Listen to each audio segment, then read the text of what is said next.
Union on the 29th of March, with or without a withdrawal agreement. I thought, well, we've won the referendum.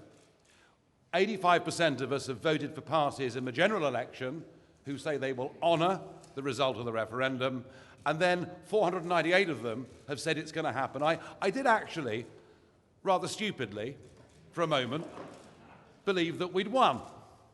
But it became clear pretty early on, really, with the so-called negotiation, that our Remainer Parliament, our Remainer Cabinet, and indeed our Remainer Prime Minister were going to do their utmost to delay, dilute, and in many cases to actually stop and overturn Brexit. And I think what we've seen over the course of the last few weeks is the betrayal, willful betrayal, of the greatest democratic exercise in the history of this nation. And when I began to realise back in November, December, that extension was almost certain to come, that there would be more European elections, I thought, I know what I'm going to do.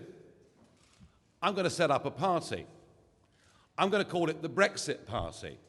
But given that it's the most Googled word in the English language, I wonder whether the Electoral Commission will allow me to use the name. Well, they have, and you are here today at the birth, at the launch of a new force in British politics. Welcome to the Brexit Party.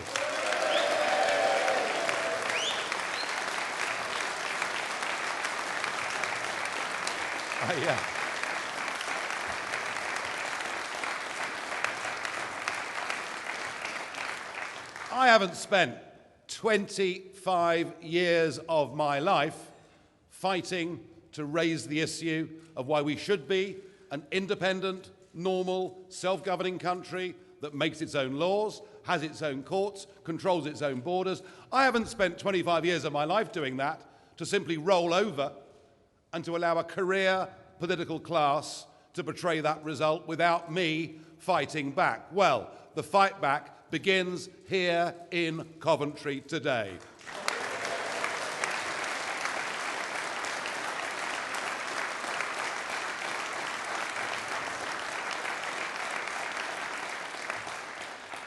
And I think what's happened is our two-party system simply can't cope with Brexit. I think our two-party system has been exposed, frankly, as being unfit for purpose.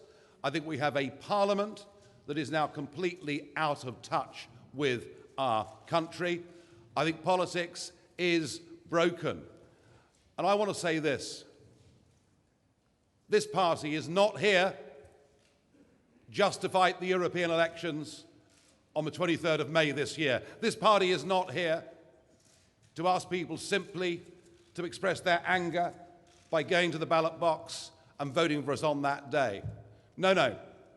The 23rd of May is the first step of the Brexit Party. Our task and our mission is to change politics for good, to change all aspects of politics in this country.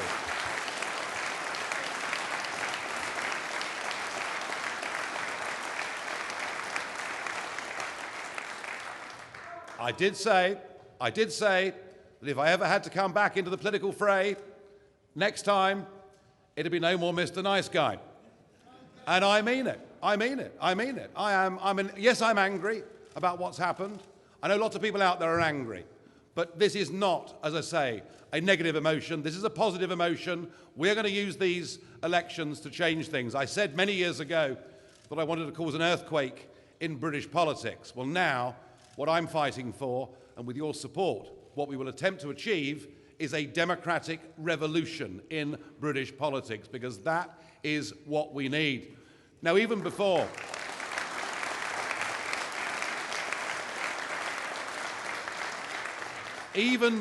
we've launched the party, one or two very interesting and exciting things have begun to happen. Just over 10 days ago, the website went live, and we said to people, if you want to sign up as registered supporters, if you want to donate money to the party, we're open for business. And I think it's pretty remarkable that in the first 10 days of operation, we've managed to raise over £750,000 from small donations from members of the public. I've never seen anything like that in my 25 years of campaigning. And when I was asked this morning on the Today programme, on the BBC Today programme, I was asked, what big donors do we have? I said, well, of course I'd welcome big donors, but wouldn't it be even more exciting if it was hundreds of thousands of small donors that funded the rebirth of democracy in this country?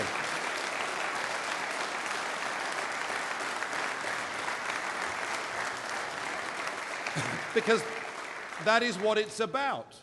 It's about democracy.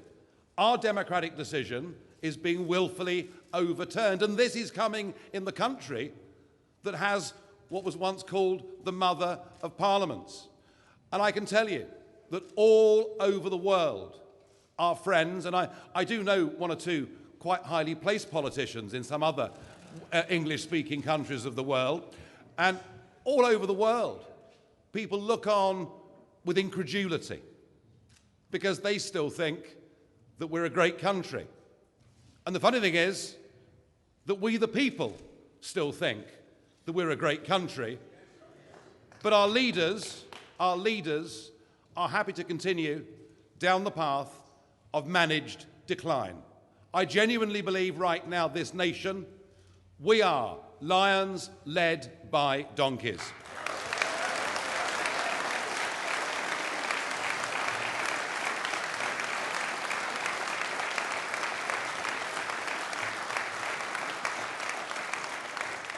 And not only are our leaders weak, not only have they willfully betrayed this result, but they're also pretty much incompetent.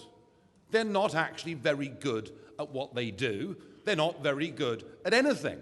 Too many of them have been down the path of going straight from Oxford to become a researcher, to become a member of Parliament in their late 20s. They've got no experience of the real world. They are classic career politicians because to them, getting re-elected matters more than anything else. They're not in politics out of passion. They're not in politics out of a cause. And in many ways, you can understand why career politicians would embrace the European project. It's a wonderful safety net for anybody that fails in national politics. But they do look incompetent. And what I've been astonished by with the Brexit Party is the quality of people who've now decided enough's enough. The quality of people who are putting their names forward to be candidates for this European election, and thousands more already who've applied to stand for us in local elections, in general elections, in by-elections, and whatever else it may be. And I also want to emphasise that amongst this remarkable talent we've got from men and women who will be standing on our list, and I do believe that the list that we will put before the British public on May the 23rd will be the most impressive list of candidates any political party has ever put before the British public in history. I genuinely believe that, and I mean that.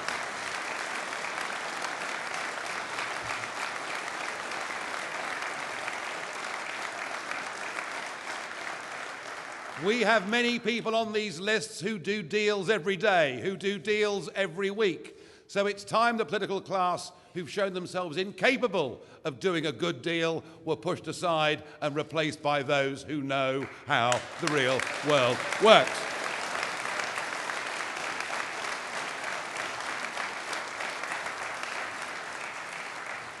Of course, there'll be questions about broader issues of policy, and we'll come to that in time.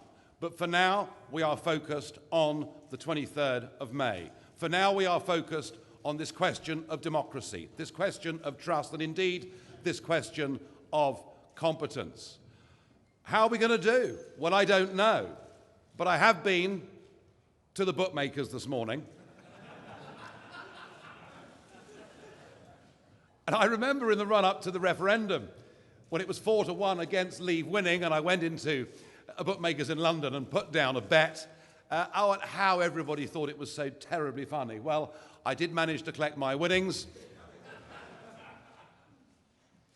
And this morning, I have this morning put £1,000 on the Brexit Party to top the poll in the European election at the odds of 3 to 1. Who's to say? I don't know. All I can say is this first step in our journey to change politics for the good, this first beginning of this fight back, all I can say is we are going to provide the British people with a decent, respectable, competent political vehicle that they can believe in and they can vote for. And after that, well, it's not up to us, is it? It's then up to the public in this country. I think we're going to set something exciting, a spark. It's going to happen over the course of the next few weeks. I do believe that we can win these European elections and that we can again start to put the fear of God into our members of Parliament in Westminster. They deserve nothing less than that after the way they've treated us over this betrayal.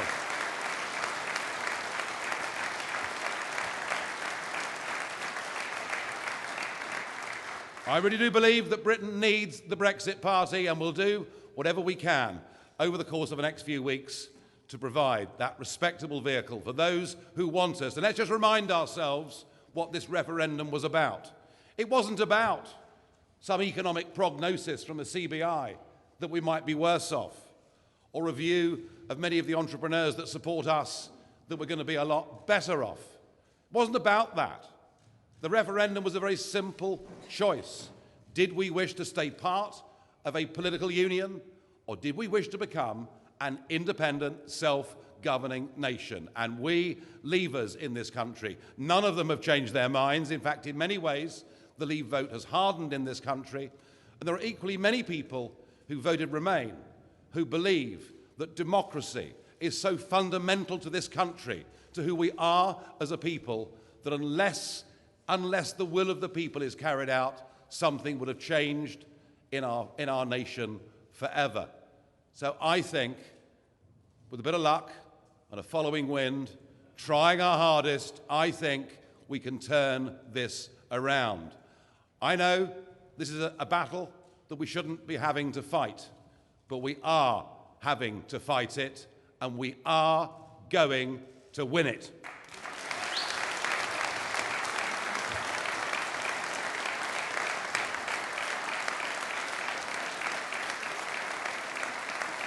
Thank you.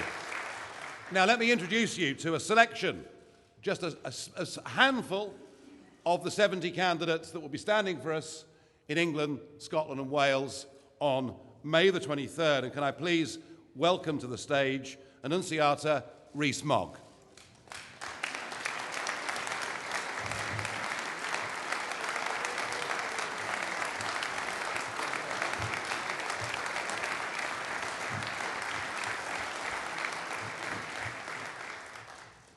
Hello, as Nigel has said, my name is Annunciata Rees-Mogg, and I am here today in sadness. I am here in sadness that our democracy has been so betrayed that I feel the need to be here. For the last 8 years, I've been a full-time mother. I didn't think I would ever be back on the political scene. I wanted to avoid the negative comments that people throw all over the place and the violence that can come from putting your name above the parapet and standing for what you believe in. I didn't want my children to have to suffer that, but my country needs to be recognized in the democratic way that it has called for. Our politicians need to listen to what the people have said.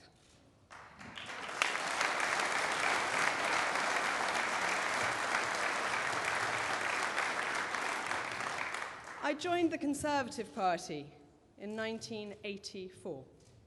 This is not a decision I have made lightly, to leave a party for which I have fought at every election since 1987, from Maggie Thatcher through to Theresa May. I know which one I'd rather have representing us now.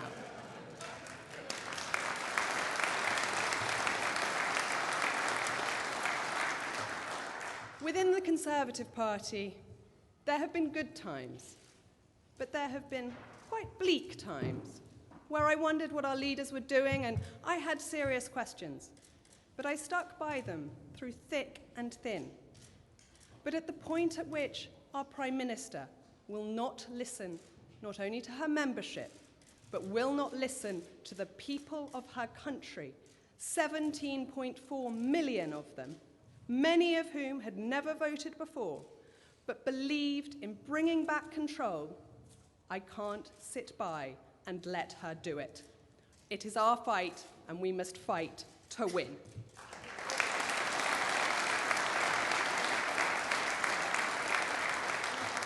There have been scare stories, left, right, and centre. Oddly, we seem to have less to fear from WTO than the EU. It is them that should be trying to avoid it. When it comes to tariffs, the majority of the world operates on WTO, and it is the world that is growing as Europe and the European Union economies stagnate. We should be looking further afield. We should not have fear, we should have belief. We know we are a great nation, and for that we should be proud. We should stand up, we should fight for our futures, for our children's futures, but most importantly, we should trust the people. In 2003, I founded a campaign called Trust the People because it's what I so fundamentally believe in. We've got to rescue our democracy. We have got to show that the people of this country have a say in how we are run, that the politicians are not our masters, they are to do our bidding. We must fight back not only of control from the European Union, but fight back for control of our own democracy. The stakes are that high.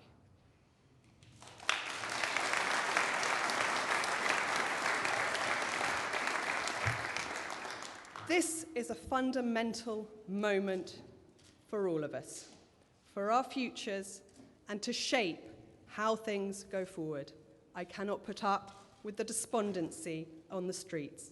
I cannot bear to see the anger amongst the people this country's elected members have ignored. We must fight their fight.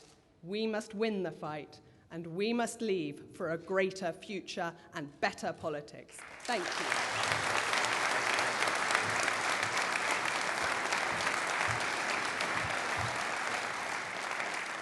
Well, thank you very much. And I was also asked this morning on the Today programme, whose votes were we targeting? Were we targeting Tory votes? Were we targeting Labour votes? And the truth of it is, we're targeting the millions of people out there who voted Conservative and who voted Leave. We're targeting millions of people who in previous times voted Ukip and voted Leave. And we're not going to forget for 1 minute the 5 million people out there who voted to leave and who also voted Labour. Very, very important we get that message out there. Very important indeed. Let me introduce my next candidate to the stage, Ben Habib.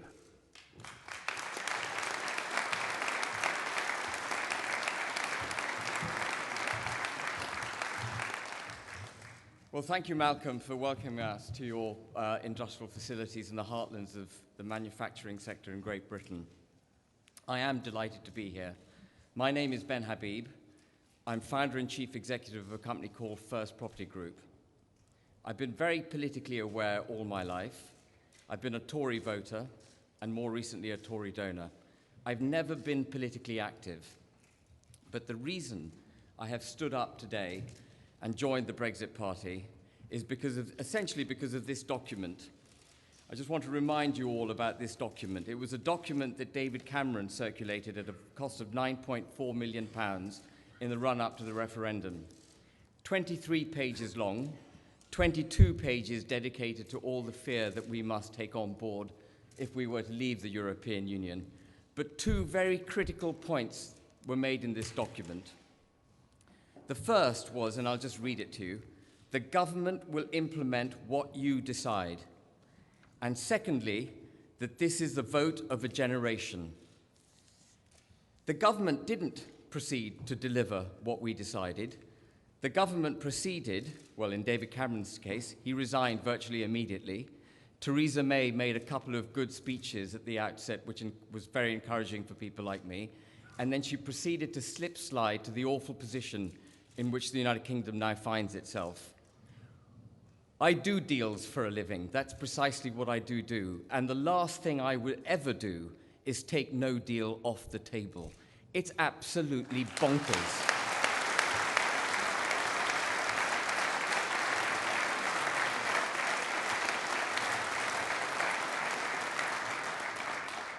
If you take no deal off the table, what you're signaling to your counterparty is that you will sign, and it's a logical consequence, you will sign any deal that they put in front of you. In other words, Parliament has condemned this country to unconditional surrender.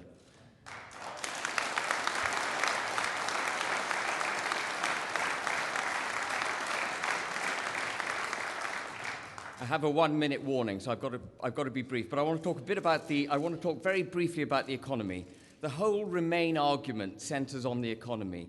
Every day in the run-up to the referendum, we heard about what a disaster it would be if we voted to leave. Well, that disaster didn't happen. Every day now, we hear about what a disaster it would be if we were to leave without a no deal. I heard the Chancellor on Sophie Ridge the other day saying that it would be catastrophic if we left without a deal. He's our flipping Chancellor. He shouldn't allow the country to get to a position where it could be catastrophically bad for us.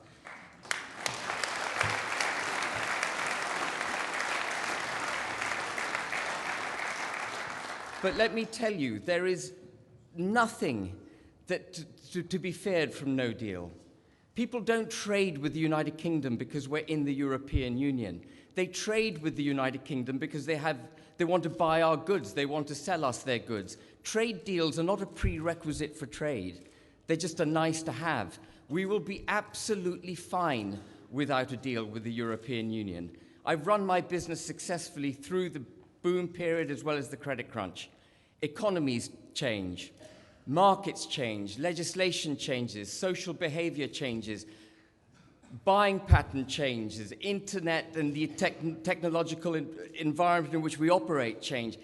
Businesses are subject to change all the time. If we think the imposition of a small number of tariffs is going to knock Great Britain off its legs, then we've lost the plot. And I'm out of time. That's all I have to say. Thank you.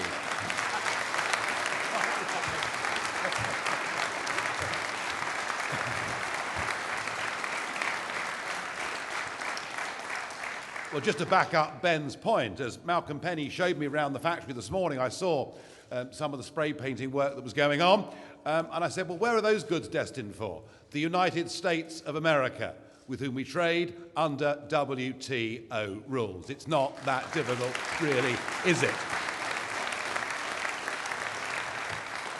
I want to introduce to you our next candidate, who is June Mummery.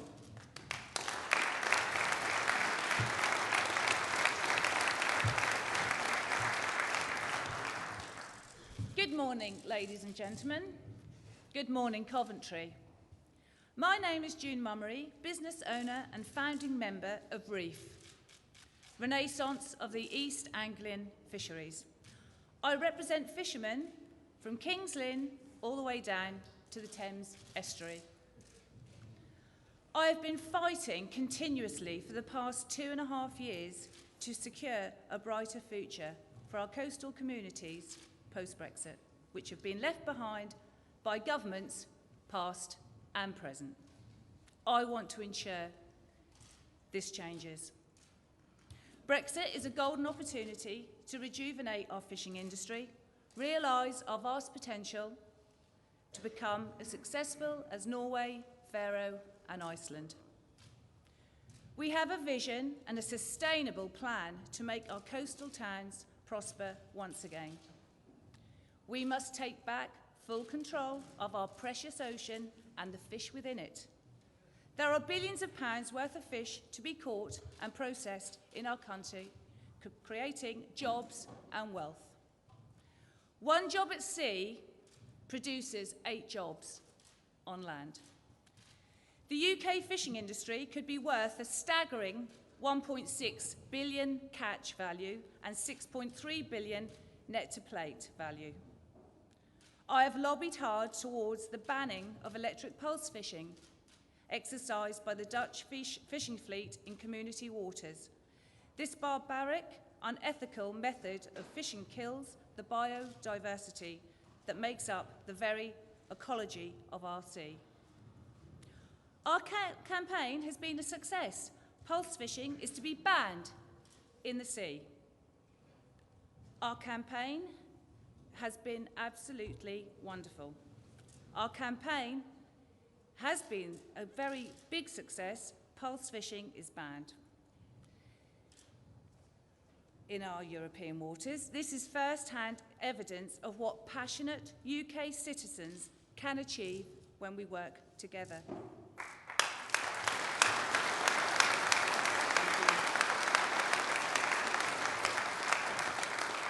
The UK has some of the richest fishing grounds in the world. We are tired of watching the Dutch, French and other EU countries plunder our natural resource. We wear the crown and we are throwing the diamonds, emeralds and rubies away.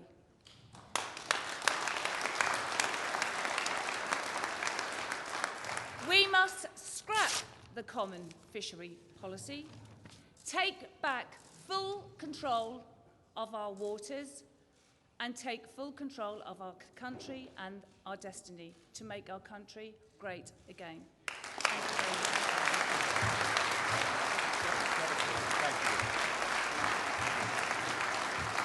June, thank you.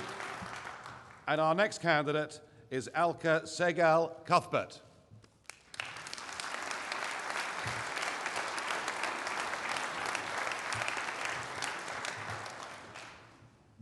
Hello, I'm Alka Segal Cuthbert and I'm a teacher, but I've tried to be not too teachery. But I do think it's worth having a little bit of a historical perspective, which will explain why I think we need to leave the EU and why I'm standing. I think the question of democracy is central. It's taken centuries for societies to go from being ruled by myths and taboos to monarchs who rule by divine right, to social democratic forms of governance, which are based on the majority vote and where the governments get their legitimacy from their citizens through democratic mandates. I think it's the idea of one citizen's vote being equivalent to any others, irrespective of religion, employment status, cultural preferences, or what have you. That fundamental principle has been the basis of equality and the basis of a level of social solidarity that made Britain a place that my dad wanted to come to in the early 60s from India. He was a teacher and he stood as a local Labour candidate, probably the first non-white in that particular London suburb at the time. And he came not for money and not for access to services, but he came because of that democratic principle, a principle that respected democracy and autonomy as a general rule for everybody, not just if you were rich or if you were academically qualified or if you had the right beliefs. And I think since the referendum and all the developments subsequent, we've seen that even as an ideal, that principle of democracy is so weak, it doesn't really exist anymore, because over the past quarter of a century, our political class, that's from all parties, have spent their time and efforts, along with their friends in Europe, to create an institutional structure of political regulation that, in the words of one academic who I am happy to quote, has depoliticized the economy and de-democratized politics. And that's had... And that is not just a question, that does not just affect the narrow sphere of politics in Parliament. That has had ramifications throughout our lives, because our institutional professions, our institutional structures have been recast. You know, these are things through which most people live our lives. Mums, teachers, nurses, fishmongers, everybody lives their lives through these institutions, and they have been recast away from democratic principles into technocratic, rule-bound things that kind of squeeze the space for human judgment and human experience.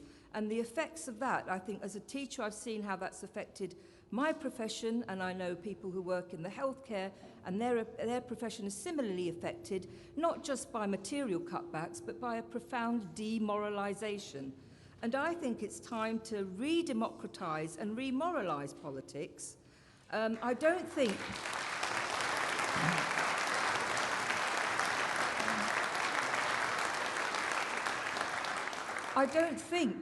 parties who are committed to technocratic forms of governments can do it. I don't think academics can do it, even if they're from Harvard or Cambridge, where I studied. I think it can only be done through the widest public engagement.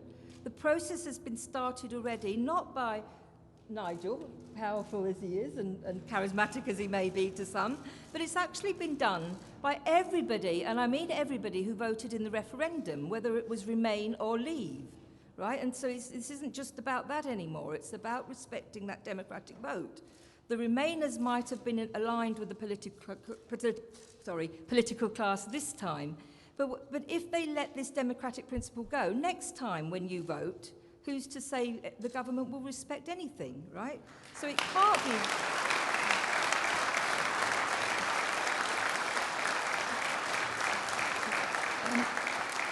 It can't be done by them. It's got to be done, as the taxi drivers in Luton are discovering, as they're struggling to maintain their living standards. It can only be done by ourselves, not ourselves as frightened, isolated individuals, fearful for our reputations, but we've got to understand ourselves as citizens who are equal. We're able to argue, we're able to find points of consensus, as well as realise through arguing what is non-negotiable, and through that process, through that messy human political process, arrive at consensus decisions, which we did in that referendum.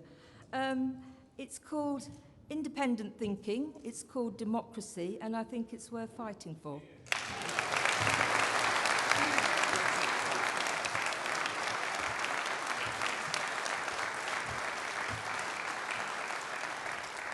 Alka, thank you. Well, they're just 4 of the candidates that will be standing for us on the 23rd of May. I hope you agree with me. We've got some very, very capable and able people that are going to be running for this party.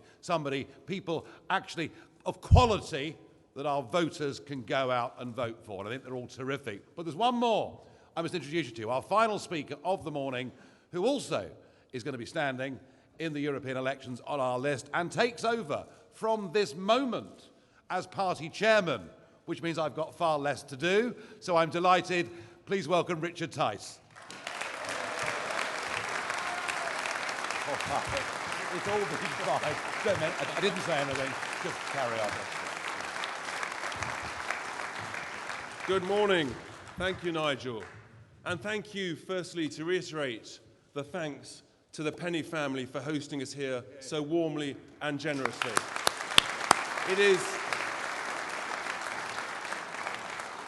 It is wonderful to be amongst a long-standing family business, the sort of business that actually is the bedrock of the UK economy and of which we should be incredibly proud.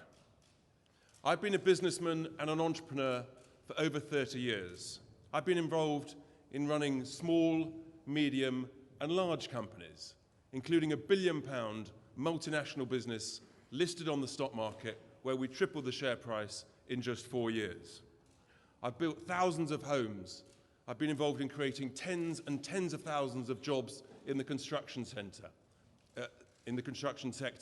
And I've attracted hundreds and hundreds of millions of pounds of investment into this country from overseas.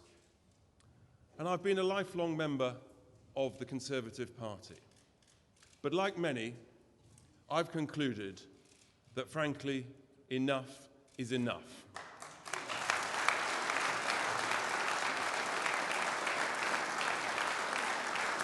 We cannot, we must not, and we will not allow this complete and utter shambles in Westminster to continue.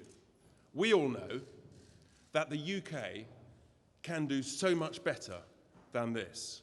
And that's why I've agreed to chair the new Brexit Party. And let's just take a step back and just pause for a moment amongst all the noise and the angst. Let's just remember let's celebrate the fact that we are an incredibly proud, strong, confident, amazing country. Let's just celebrate that.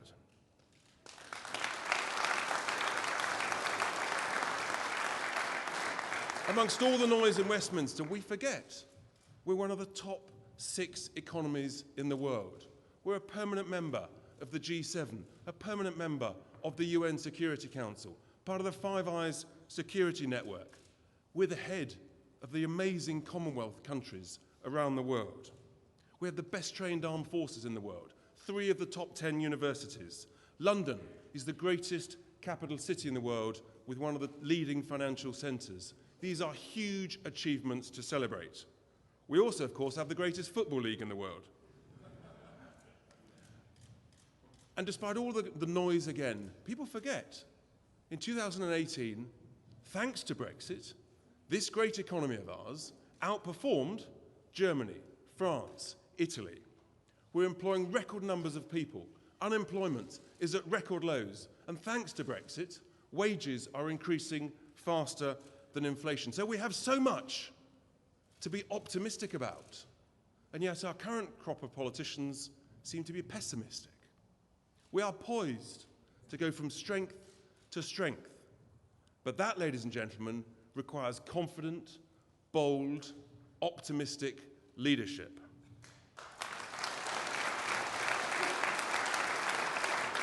What we've had,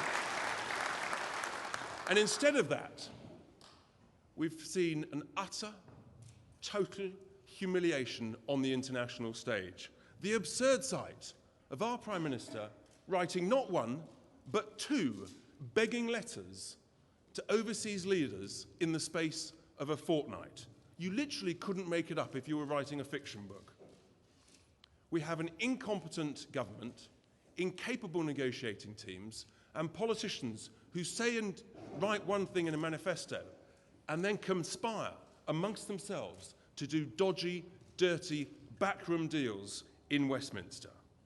Many politicians seem happy to sell our country, this great nation, down the river by tying us, strapping us into a straitjacket with this woeful withdrawal agreement. It is truly the worst deal in history, and yet they recommend that we sign it. And not only would this straitjacket have a padlock, but the key to that padlock would be given to bureaucrats in Brussels. You really couldn't make it up. And the other people that have been found out in this process are the civil service. They're not up to the job. And only this morning we learn that yesterday, politicians and the civil service seem to think that it's a good idea to stop no-deal preparations. You couldn't make it up, ladies and gentlemen. They should be ramping it up. They should be using this time to make sure that all the T's are crossed, all the I's are dotted, so that not only are we ready, but actually we're going to leave on a WTO Brexit, because that is the way that we maximise our negotiating leverage. That's the way to get the best deal for this country, not to stop no-deal preparations. As Ben said earlier, that is an appalling business negotiating tactic. And as we sit here or stand here today, it's unbelievable that in this country, the mother of all democracies, the very essence of trust in democracy is being destroyed. And it's utterly tragic when thousands, hundreds of thousands of people who never voted before, they showed that confidence in the referendum. And now they're questioning, saying, why would we ever bother to vote again? Enough is enough. That's why, ladies and gentlemen, we must fight back. That's why, ladies and gentlemen, we must change politics for good in this country. Because we all know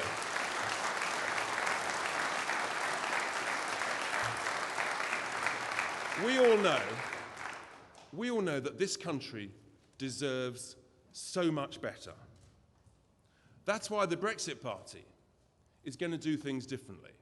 We stand for competent, capable, common sense politics. We know that Brexit creates a huge opportunity for optimism, for growth, for renewal in the United Kingdom. We've just got to grasp it. It's time we took on the vested interests. It's time we took on the establishment. It's time we took on the civil service. We need to change fundamentally the way this country is run so that it's run for the people.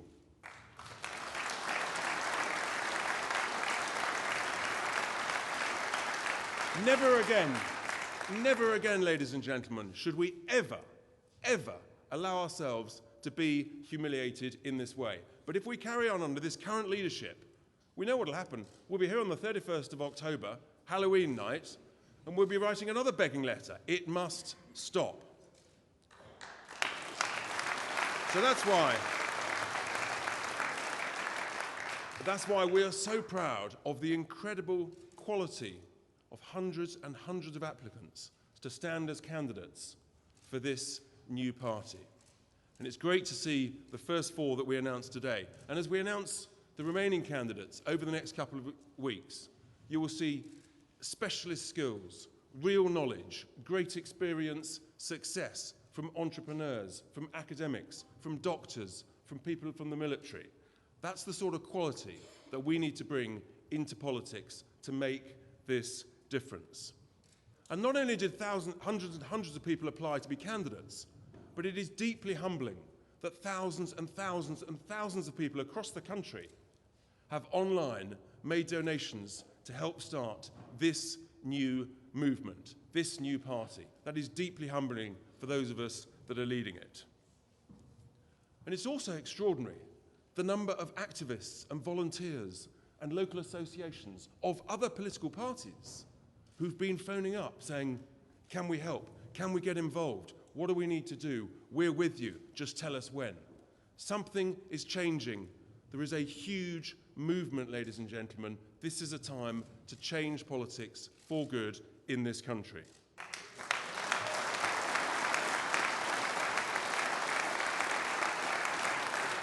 And we say to anybody that says, well, these EU elections are not worth voting for, why should I bother? I'll tell you why you should bother. Everybody, for the first time, should vote in these elections, because this is an opportunity to send a very clear, very strong, very powerful message to Westminster. It's a chance for a springboard to transform politics. People want change. People want better people running our country, better leaders. People want quality people spending taxpayers' money, our money, wisely, better, and to stop the waste. People want faster decisions.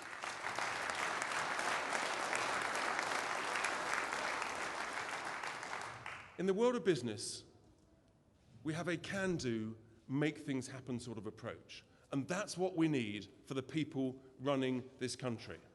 If this country was run like a well-run, lean, successful business, we would all be in a much, much better place.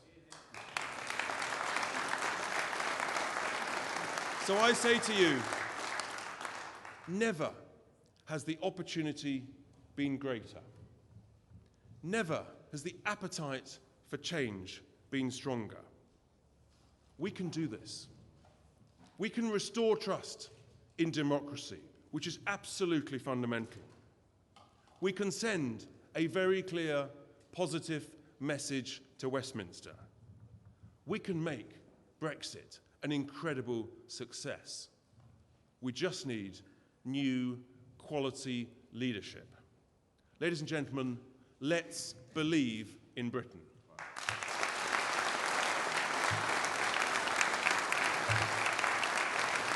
So, you're going to do the questions, yeah? So, that's enough from me. I may have gone on a little bit. We're passionate about this stuff.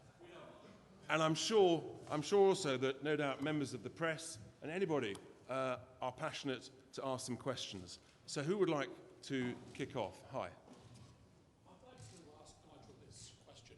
Back in 2010, there was a phrase, "We believe in Nick." The millennials paid for the mistrust in that individual. What I see here...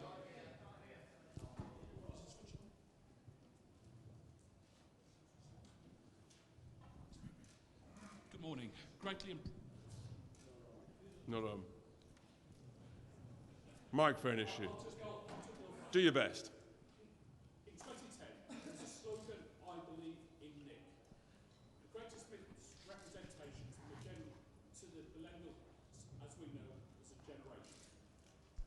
Nigel, I come from Labour. I'm appalled at what Corbyn is doing, talking to the devil incarnate. You will need a social policy. I'm surprised that Stewart is not here to reach his heartland, to use the have-nots as a way forward. You need to offer those people hope in terms of housing, fighting zero-hours contracts, struggling from hand to mouth. When is a social policy coming forward? You don't want to fall into the trap, my friend, of the haves affecting the have-nots. It is the have-nots that will take this party forward, and I urge you to make that representation. Bring the people of calibre forward and not more of the same. Well, the point I made to you was this, that our first electoral test is going to be on the 23rd of May. It's going to be a European election. It's going to be a European issue. It's also going to be a proportional representation election. And we're going to fight those European elections on democracy, on trust, and on competence, all right? And I promise you, we will put out the beginnings of a broader manifesto thereafter. And yes, we will put the British people first and give everybody opportunity. And of course, our policies will have a social dimension, I promise you, of that.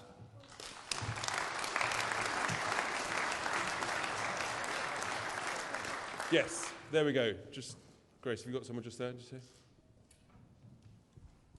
Hi there, Josh Halliday from The Guardian. Nigel, how is the Brexit Party different from Ukip? And aren't you in danger of helping the two legacy parties, as you call them, by splitting the pro-Brexit vote? Well, look, I mean, I think that Ukip and the Brexit Party are very different. Ukip was a big part of my life. I was a member of it for 26 years.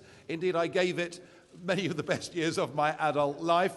And we did achieve, I think, some pretty remarkable success with it. One of the things that I always did, and yeah, sure, I talked about tough issues. I talked about things that others would rather just brush under the carpet. But when I was leader of Ukip, we didn't allow anybody to even be a member if they'd formerly been part of the EDL or the BNP or any organisation like that. In fact, I think we were unique in political parties in outright banning people from those backgrounds. And I'm afraid, and I did my very best during the course of last year to warn Ukip not to go down that route. They have decided to go down a route where there seems to be a complete obsession, not just with Islam, but it would appear with all of its adherents. They've attracted a fairly, shall I say, loutish fringe, and we certainly saw that when we had the Leave Means Leave rally after the march from Sunderland the other day in Parliament Square. You know, what kicked off with Ukip in Whitehall that evening was pretty unsavoury, and I don't think that Middle England, decent people, want to vote for a political party that is linked to extremism, violence, criminal records and thuggery. That's why I left Ukip.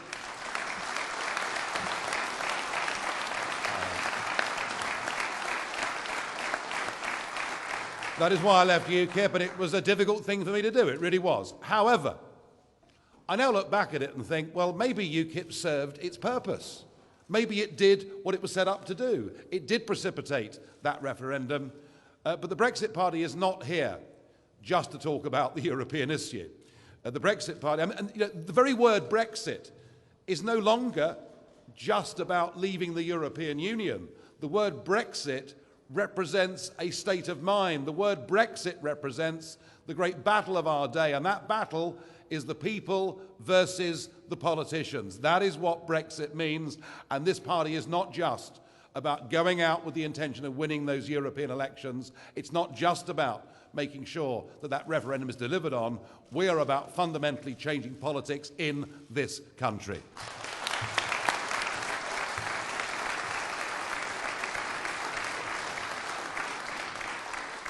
Hi there, yes.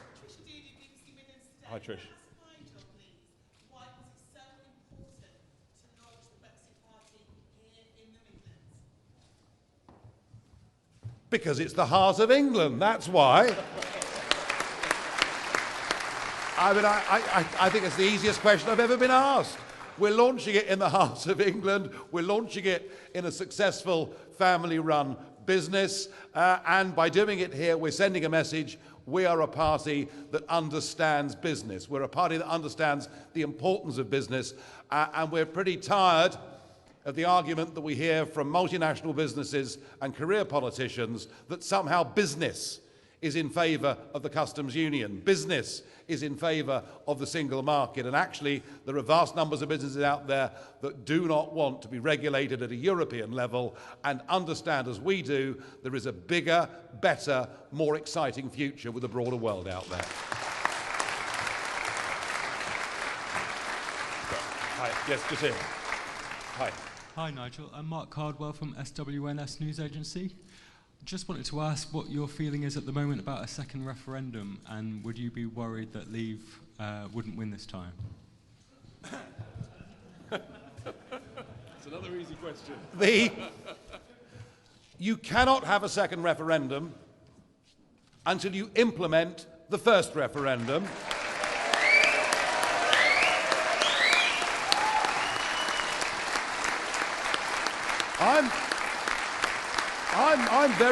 I'm very comfortable. No. I'm very happy with the second referendum. We had one in 1975, and then we had one in 2016. And all right, the world moves a bit faster these days. Give it 20 years, have another referendum, and that's fine.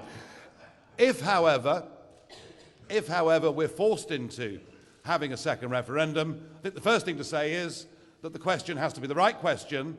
You know, the idea that it would be Mrs. May's treaty against the existing European treaties would be an outrage, and if that was put to us, what I did say actually, that I'd spend the day down the pub, but I'm a somewhat reformed character now, so what I would do is go and spoil my ballot paper. We have to have a proper question if there is to be a second referendum, and I will say this to you, it is very interesting how large sections of our commentariat and our media are completely ignoring what has happened in the last 5 weeks in this country, which is a dramatic shift in the opinion polls, a dramatic shift towards leaving on WTO terms. Now every single region of England and Wales, with the exception of London, now has majorities, big majorities. In the case of the Midlands, it's a 16% majority of people here who want to leave with no deal as opposed to remaining.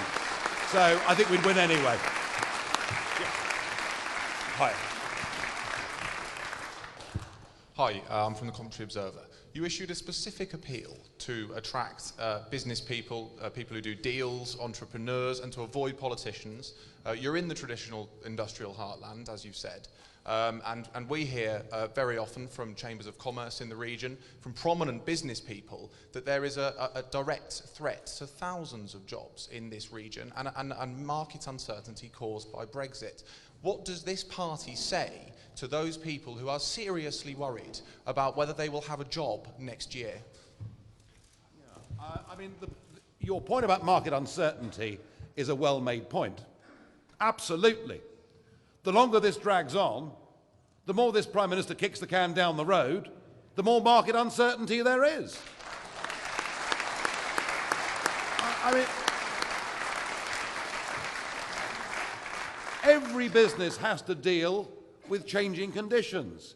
Every business has to deal with differing social trends. Every business has to deal with different legislation. Every business has to deal, if it trades overseas, with the fact that some of your markets are going through recession and some are going through extraordinary periods of growth. The one thing that I've found, certainly speaking to business people, entrepreneurs in business, is they just say, just get it done, get it over with, tell us what the cards are, we will adapt and adjust to whatever those circumstances are.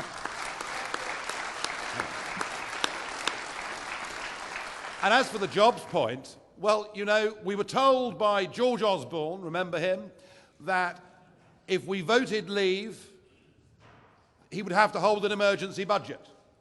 That if we voted Leave, 500,000 jobs would go immediately. The financial sector would lose 300,000 jobs very, very quickly. I mean, he didn't quite tell us that plagues of black locusts would descend upon our land, but it wasn't very far away. And has been said from this platform already, the one area of the British economy that is suffering is investment. And that is because of the continuing uncertainty and not knowing what resolution there is. But by every measure, he was wrong. And you know, the same people who talked to me about the fact jobs could be lost are the same people who told me if we didn't join the euro, it would be a catastrophe. The same people who told me the exchange rate mechanism would be good for our country and it would be a disaster. So you do tend to find that there are two business voices. There is a corporate voice, generally coming from very big companies who want to keep things exactly as they are. They are very happy with European regulation, as much European regulation as possible, because what that does is it actually stops new entrants coming into the market, keeps prices high. So you find corporates will be in favour of a regulated European model, but actually amongst SMEs and elsewhere, many think there could be huge benefits from us leaving the European Union. Either way, the real answer is, whatever the circumstances are, Britain adapts, and we are an entrepreneurial country, we're a global trading nation, we will do absolutely brilliantly in the future, and I feel freed from those shackles, and particularly getting out of the customs union and being able to do our own negotiations around the world. Why would you tie yourself inextricably to what is just 15% of the world's economy, and in 10 years' time might not be much bigger than 5%. Just to reiterate that, let's just remember, despite George Osborne's warnings, we're actually employing over 1 million people more now than at the time of the referendum. And you talk about chambers of commerce, and let's just think the biggest business group, the CBI, they have been wrong every single time. They resisted the Thatcherite reforms. They said we shouldn't leave the ERM. Thank heavens we did. They said we should join the euro. Thank heavens we didn't. And then at the time of the referendum, they said it would be a disaster. It wasn't. It's a springboard to success. Whatever the CBI recommend, ladies and gentlemen, if you do the opposite, you'll be much better off.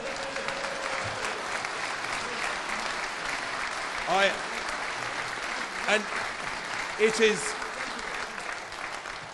they can't even tell the truth about the size of their own membership. Enough said. So, next question. Thanks very much. Alex Morales from Bloomberg News. Nigel Farage, I was wondering if you could say how much you think the European elections might be a proxy for a second referendum. And you said you put money on the Brexit Party. How well do you rate the chances of the pro-Remain, pro-second referendum parties? Well, it's an interesting question because there are quite a lot. I mean, there was a question asked earlier about splitting the vote on the EU withdrawal side with Ukip, and I think I gave an argument as to why I think the glass ceiling on Ukip is now really quite low. That's my view. When it comes to pro-Remain parties, well, you've got the SNP, pro-Remain, the Greens, pro-Remain, Plaid, pro-Remain. You've got the Liberal Democrats, pro-Remain. You've got Chucker and his chums, pro-Remain. You've got the Labour Party, well, pretty much now pro-Remain, because they want us to stay part of the customs union and basically the single market too. And then you've got the Conservative Party, pass, no idea where they stand on anything. So it does seem to me that the split in the vote is going to be on the Remain side, it seems to me. Do I think? I don't know. I suppose if I had to have another bet, because I like betting, it's good fun, I would bet that Change UK will beat the Liberal Democrats quite comfortably. I think the Liberal Democrat brand looks pretty redundant at the moment. Will this referendum turn into a proxy for a second referendum is a really interesting question. The answer to that can only really be if we have a big turnout. You know, last time the turnout for the European elections was around about 36%. If we get a very big turnout, it could. But it depends a bit how many votes the Conservatives get, because the Conservatives, you know, it'll be tough to say whether they're a Leave party or a Remain party. So I don't think it really becomes a proxy for a second referendum. But I do think, I genuinely do think, even if the Remain parties did well, that doesn't really pose a great threat to the Labour Party on its current trajectory, doesn't pose a great threat necessarily to the Conservative Party. But what I do know is, if the Brexit Party does very well, that poses a very big threat to both the Conservative and Labour parties and will shift the centre of gravity of this argument a little bit closer, back towards the people where it needs to be. Great. Question, please. Hi. Nigel, what's your message to Jacob Rees-Mogg and the ERG apart from join us?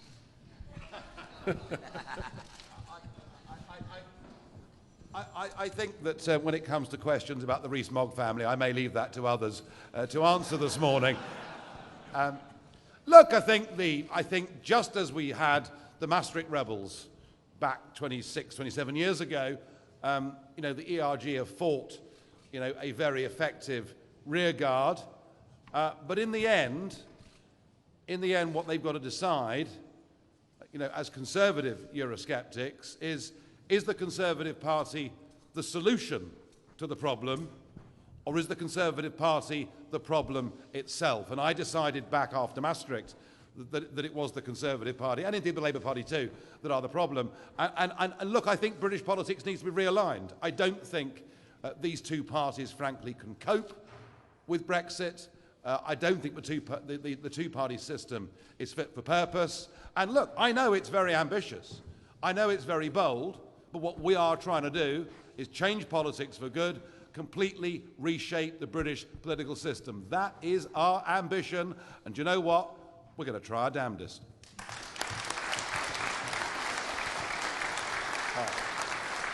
Just got two more questions. Okay, thank you. Alex Thompson, Channel 4 News. Question for Nigel, remarkably. Nigel, a lot of understandable anger directed here this morning against Parliament. But Parliament is only a mirror image of a very divided nation or nations. That gives you a huge problem. As the referendum demonstrated in terms of who voted which way, surely that gives you a huge problem going into this election.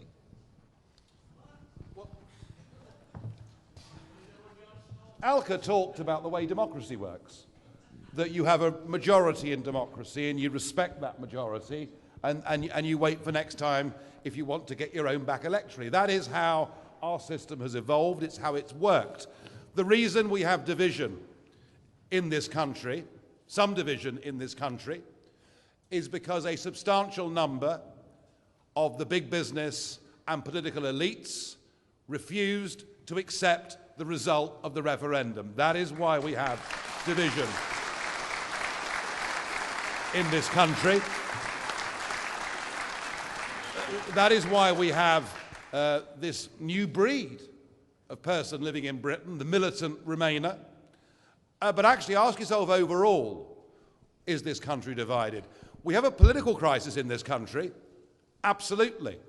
But we don't have a national crisis in this country. This is not the late 1970s where it was both a political and a national crisis. In fact, and what this polling is showing, what this big shift in the last 5 weeks in the opinion polls is showing, is that in fact people are coming together and saying one very simple thing: just get on with it. Last question, ladies and gentlemen. Jennifer O'Connell from the Irish Times. Question for Nigel. Nigel, if you He's popular, isn't he? If you are successful in making the case for leaving under WTO rules, how do you propose avoiding a hard border in Ireland and protecting peace on the island? Well, I don't know who's going to build this hard border. Because we're not going to build a hard border. The Taoiseach has said that the Republic of Ireland won't build a hard border. Mr. Barnier has said that the European Union isn't going to build a hard border. Whether Donald Trump's coming over, or I'm not really sure. But it is fascinating that the European Parliament itself, back in early 2017, produced its own report, How to Deal with the Irish Border in the Event of a WTO Brexit. I thought it was fascinating 3 weeks ago when there was speculation about whether we would be leaving under WTO, you know, very firm statements. Under WTO, both the Commission and Dublin saying there'd be no hard border, and yet, with the withdrawal treaty, there was the backstop. So look, this is all nonsense. I believe in time. I mean, I do believe the quickest way to a free trade deal, the quickest way to make things easy, particularly for Irish beef farmers and people like that, is we leave on WTO rules, and you know something? The European Union will come running down the street after us wanting a tariff-free deal. I mean, that, you know, that is how we get there.